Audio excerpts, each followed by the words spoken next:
की सुंदर भक्ति से भगवान ने माताओं को ही अपने पास बुला लिया। हाँ? और जब अपने पास बुलाया तो भगवान प्रसन्न होकर के भोग लगा रहे हैं। बहुत ध्यान से सुनना, माताओं को किसी प्रकार के वेद मंत्र पढ़ने की आवश्यकता नहीं होती। हमारे भारत की बड़ी विडंबना, भारत में ऐसे ऐसे संत बन करके, मतलब ऐसे ऐसे सत्संग उत्पन्न हो गए हैं जो कि महाराज वो सत्संग नहीं है, वो जीव को गलत मार्ग पर लेकर के जा रहे हैं। हाँ।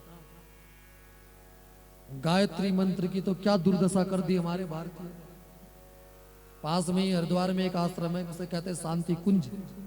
क्या कहना महाराज, ऐसी दुर्गति करी है उन्होंने गायत्री मंत्र की, सनातन की, क्या कहें। एक भारत देश में चले ब्रह्म कुमारी वाले, हाँ, इन ब्रह्म कुमारी वालों का भी क्या कहना। इनके तो सिद्धांत ही उल्टे उल्टे। एक और से कहते हैं निरंकारी। हे भगवान, सब जितने बने हैं ना, सब किसी काम के नहीं है, एक पैसे का भी इनमें कोई ज्ञान नहीं है। और हमारे सनातन से उठा करके बात कहते हैं और उसी को तोड़ मरोड़ करके हमारे सनातनी के आगे रख देते हैं। अब व्यक्ति कुछ भी बन रहा है। तो ध्यान से सुनना, माताओं को वेद मंत्र पढ़ने की आवश्यकता नहीं है। माताएं तो स्वयं सिद्ध हैं। वो तो हम जैसे अदमों के लिए होते हैं, हम प्रयास करें, गुरु परंपरा में रह करके वेद मंत्र करें। माताएं रोज जय श्री कृष्णा बोल दें, श्री कृष्ण गोविंद हरे मुरारे बोल दें, इतना ही पर्याप्त है। और माताएं इस मंत्र को बोलते हुए, बहुत ध्यान से सुनना, वेद मंत्र बोलेंगे तो वेद मंत्र बोलते हुए बहुत कठिन तपश्चर्या करनी पड़ती है। माताएं तो बिना नहाए धोए, बिना कुछ करे भी, सोते हुए भी कृष्ण नाम जप लें, उठते हुए भी जप लें, किसी प्रकार की किसी शुद्धि की भी आवश्यकता नहीं है। हरे राम राम राम हरे हरे, हरे कृष्ण कृष्ण कृष्ण हरे हरे, हरे कृष्ण कृष्ण हरे हरे, हरे राम राम राम हरे हरे। बस इतना ही। माताओं को ज्यादा आवश्यकता थोड़ी है। माताएं तो सिद्ध हैं, माताएं पवित्रा हैं, माताएं अनंता हैं। पर आज ऐसी दुर्दशा कर ली, कोई कुछ भी कर रहा है।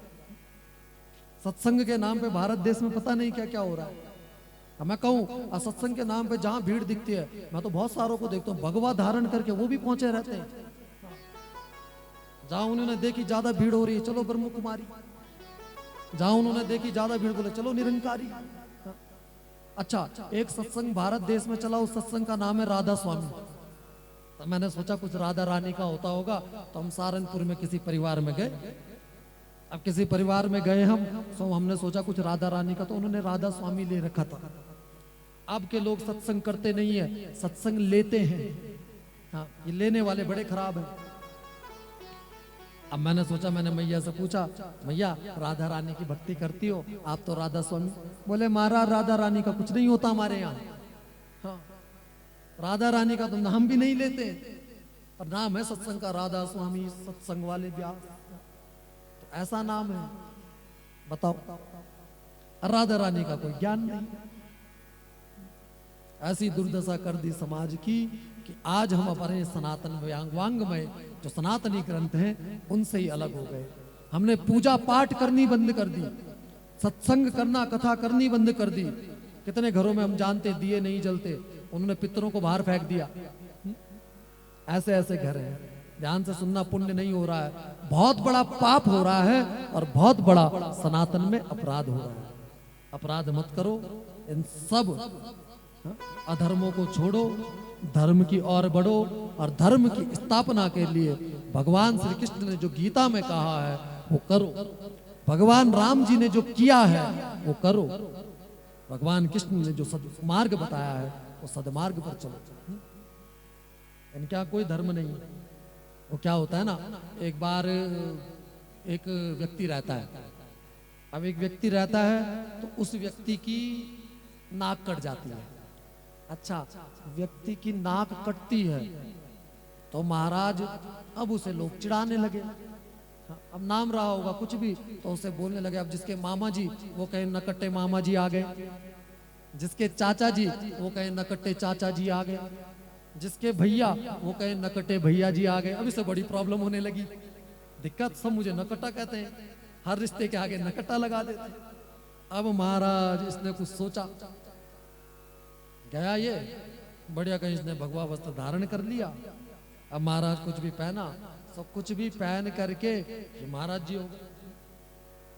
तो एक व्यक्ति इनके पास में आया, बहुत सिद्ध समझ कर।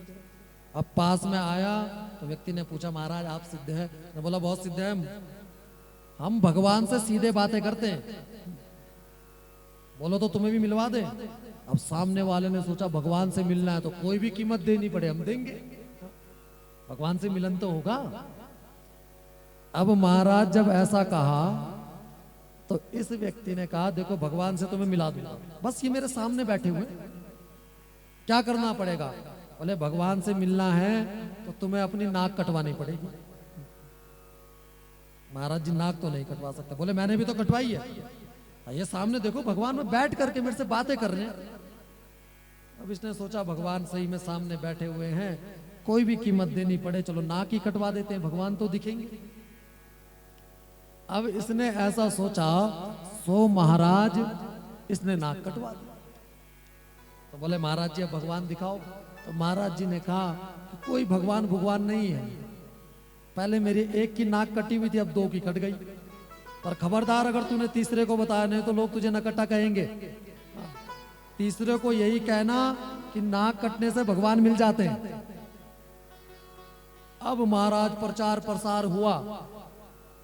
अब ये दो थे तो प्रचार प्रसार हुआ, दो के चार हो गए, चार हुए, चार के 16, 16 के महाराज 1600, 1600 के 16,000, ऐसे ही सारे नकट्टे इकट्ठे होने लगे।